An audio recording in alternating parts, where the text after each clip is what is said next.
আসসালামু আলাইকুম রহমতুল্লাহি অবরকাতুহু।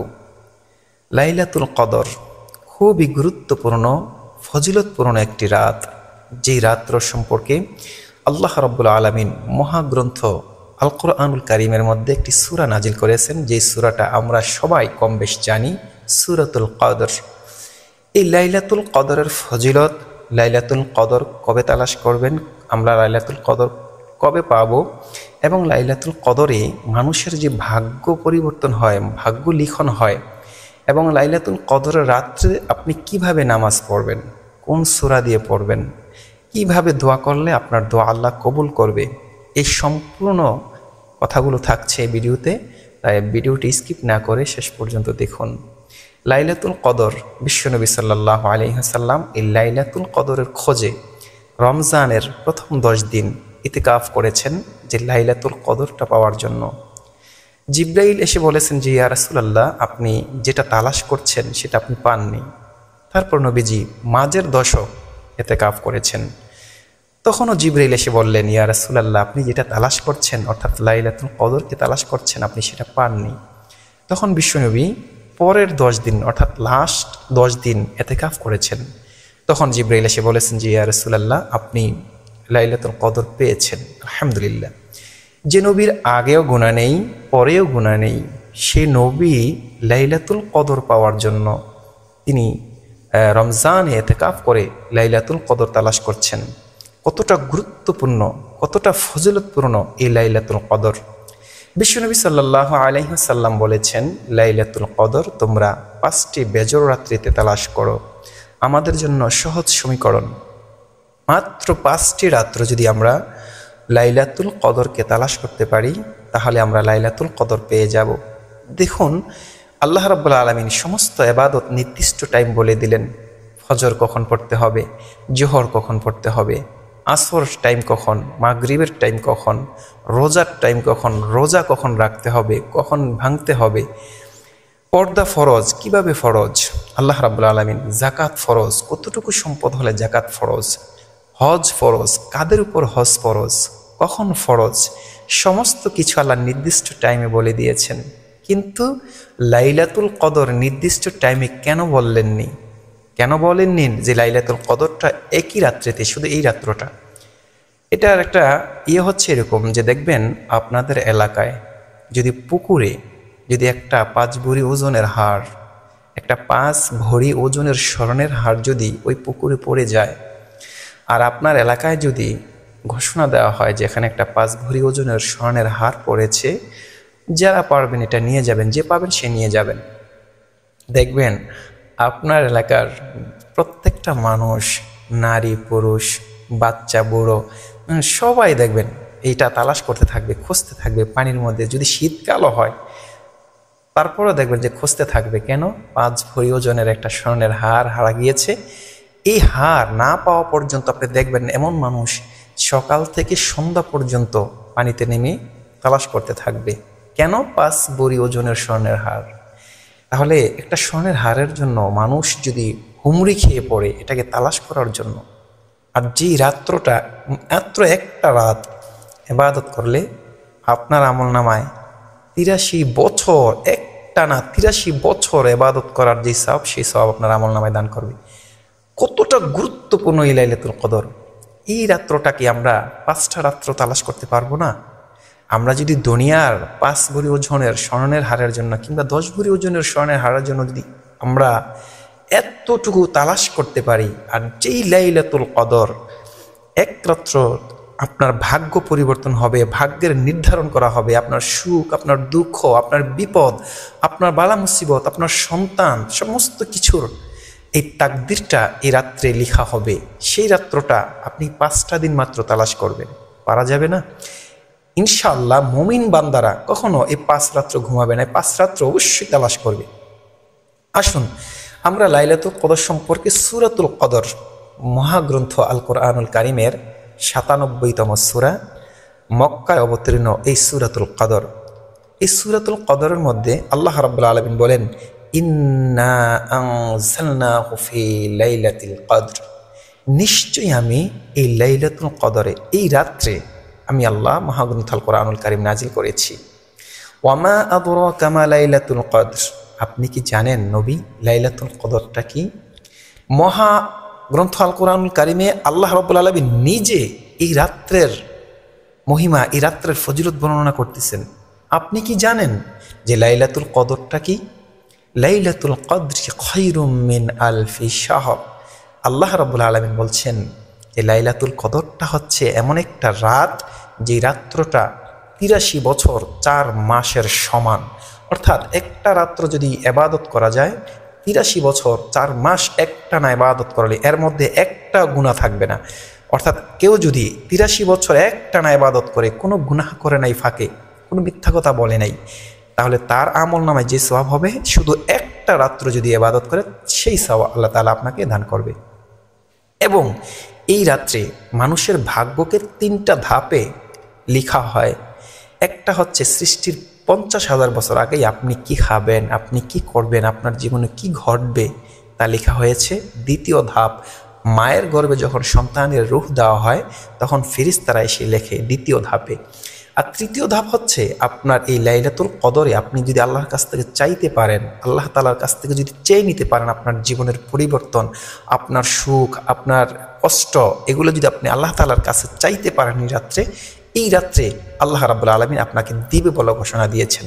আপনার পরিবর্তন হয়ে যাবে। আল্লাহ রাব্বুল আলামিন প্রথম আসমানে আসেন এবং ফজর পর্যন্ত এই রাত্রে আপনাকে দেওয়ার জন্য অপেক্ষা করেন, আপনাকে দেওয়ার জন্য আল্লাহ রাব্বুল আলামিন ডাকতে থাকেন।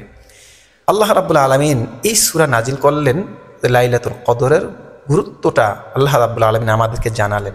আসুন এটার শানের জুল কি, এই সূরাতুল কদরের শানের নজুলটা একটু শুনি। কেন এই সূরাটা নাজিল হলো? একজন ব্যক্তি, বনী ইসরাইলের একজন ব্যক্তি জিহাদের তামান্না নিয়ে, জিহাদের উদ্দেশ্যে, জিহাদের পোশাক পরিধান করে তিনি 1000 বছর অথবা 1000 মাস তিনি জিহাদের জন্য রাস্তায় বের হয়েছেন। এর মধ্যে একটা গুনাহ তিনি করেননি। এই ঘটনাটা বিশ্বনবী সাল্লাল্লাহু আলাইহি সাল্লাম শুনেছেন এবং সাহাবায়ে কেরাম শুনেছেন। যখন শোনার পরে আফসোস করেছেন, আহারে তাদের যে হায়াত, তারা এত বছর বেঁচেছে, তারা এত হায়াত, এত লম্বা সময় ধরে ইবাদত করেছে, অথচ আমাদের তো হায়াতই অল্প, 60 বছর 70 বছর হায়াত। মন যখন খারাপ হয় আল্লাহ রাব্বুল আলামিন মনকে সান্ত্বনা দেওয়ার জন্য খুশির সংবাদ হিসাবে এই সূরাটা নাজিল করেন। আরেকটা শানে নজুল হচ্ছে যে বনী ইসরাইলের 4 জন ব্যক্তি একাধারে 80 বছর ইবাদত করেছিলেন, একটাও গুনাহ করেননি 4 জন। এর মধ্যে এই খবর শোনার পরেও, আফসোস করার পরে এই সূরাটা নাজিল করে আমাদেরকে সান্ত্বনা দিয়েছেন, নবীকে সান্ত্বনা দিয়েছেন যে আমরা যদি একটা রাত্র ইবাদত করি তাহলে 83 বছর 4 মাস ইবাদত করলে যে সওয়াব, সেই সওয়াব পাবো। তাহলে লাইলাতুল কদর যদি আমরা পাই, 83 বছর 4 মাসের ইবাদত হবে।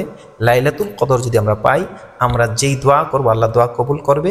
লাইলাতুল কদর যদি আমরা পাই, আমাদের ভাগ্য পরিবর্তনের জন্য, আমাদের রিজিককে, আমাদের সম্পদ, আমাদের সম্মান, আমাদের ইজ্জত, আমাদের সমস্ত কিছু এই রাত্রেই আপনার জন্য বরাদ্দ হবে লাইলাতুল কদরে।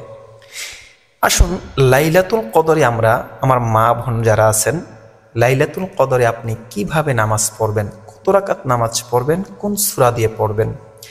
আমরা অনেকেই লাইলাতুল কদর মনে করি যে এশারের নামাজের পরে হুজুর মসজিদের মধ্যে 12 রাকাত নামাজের জন্য সময় দিবে, 12 রাকাত নামাজ পড়ব, সেটা তারাবির পরে 12 রাকাত নামাজ পড়ব, আমাদের লাইলাতুল কদরের নামাজ পড়া শেষ। আসলে এশার পরে না, লাইলাতুল কদরটা কিন্তু শুরু হয়েছে মাগরিবের পরে, অর্থাৎ সূর্যাস্তের পর থেকে। তাহলে আমরা সবাই সূর্যাস্তের পর থেকেই ইবাদত শুরু করব। বিশেষ করে মাগরিবের নামাজ আদায়ের পর আপনি 2 রাকাত করে প্রথমে আওয়াবিন নামাজটা পড়বেন। মাগরিবের নামাজ শেষ করার পরে প্রথমে আওয়াবিন নামাজ পড়বেন। আপনারা জানেন আওয়াবিন নামাজ হচ্ছে 6 রাকাত। আপনি আওয়াবিন নামাজটা পড়ার পরে তারপর আপনি নফল নামাজ শুরু করলেন, 2 রাকাত করে নফল নামাজ শুরু করলেন। আপনি এভাবে ইবাদত করতে মাগরিবের পরে এভাবে আধা ঘন্টা সময় ধরেন আপনি ইবাদত করলেন। তারপরে আপনার অন্য কাজ, খাবার দাবার কাজ আছে, খাবার দাবারটা সেরে নিলেন। এশারের পূর্বে খাবার দাবার সেরে নেবেন। বিশ্বনবী সাল্লাল্লাহু আলাইহি সাল্লাম সবসময় এশারের পূর্বে খাবার খেতেন। খাবার খাওয়ার পরে আপনি হয়তোবা অল্প করে খাবার খেয়ে আপনি এশারের নামাজ পড়বেন, তারপর তারাবি নামাজ পড়বেন।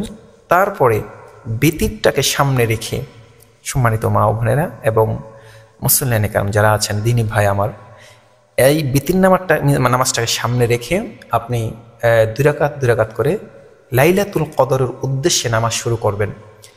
লাইলাতুল কদরের নামাজের নিয়ত কি? নিয়ত হচ্ছে নাওয়াইতুয়ান সালি আলিল্লাহি তাআলা রাকাতাই সালাতিল লাইলাতুল কদর নাফলি মুতাওয়াজ্জিহান ইলা জিহাতিল কাবাতিশ শরীফাতি আল্লাহু আকবার। এই নিয়ত করেন।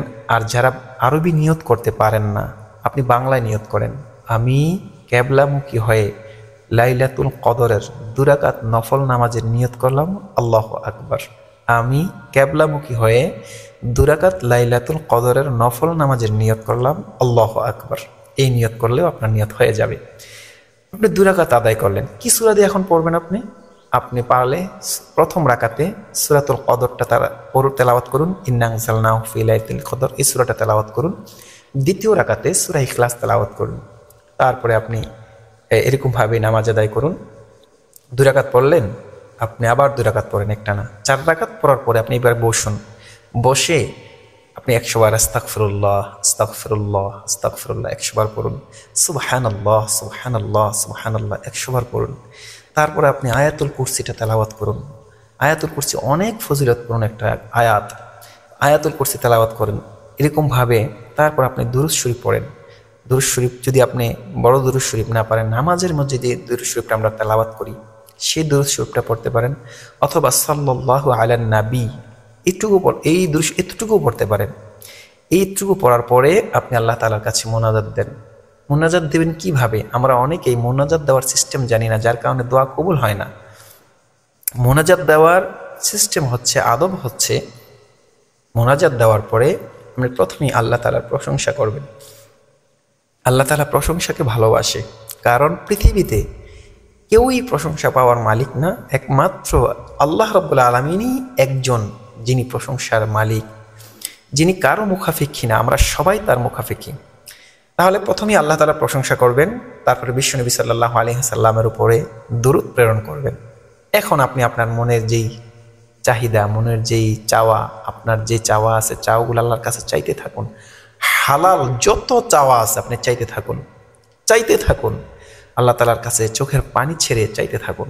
চাওয়া শেষ হলে আবার আল্লাহর প্রশংসা করবেন, দরুদ শরীফ পড়বেন, তারপরে আপনি মোনাজাত শেষ করে দিবেন। এই নিয়মে আপনি চাইতে থাকবেন এবং আপনার ভিতরে একটা চিন্তা থাকবে যে ইনশাআল্লাহ অবশ্যই আল্লাহ রাব্বুল আলামিন আমার দোয়া কবুল করবে। তাহলেই দেখবেন আপনার চাওয়া, আপনার দোয়া আল্লাহ রাব্বুল আলামিন কবুল করবেন। এই রাত্রে আপনি বেশি বেশি করে কোরআন তেলাওয়াত করতে পারেন, জিকির আজকার করতে পারেন। তবে লাইলাতুল কদর, বিশেষ করে 5টা রাত্র কিন্তু আমরা অবশ্যই তালাশ করব। 5টা রাত্র অবশ্যই আমরা তালাশ করব লাইলাতুল কদর। আমি আবারও বলি, 21শে রমজান, 23শে রমজান, 25শে রমজান, 27শে রমজান, 29শে রমজান। আমরা এই যে রমজানগুলো, 21শে রমজান যে বললাম, 21শে রমজান কিন্তু 22 রমজানের দিন গিয়ে যে রাত্র আসবে সেটাই কিন্তু 21শে রমজান, কারণ আরবিতে রাত্র আগে আসে। তো এই 5টা রাত্র আমরা তালাশ করব। আর 27 তারিখ, 26 তারিখ দিন গিয়ে দিবাগত রাত্রে অবশ্যই আমরা লাইলাতুল কদরকে তালাশ করব।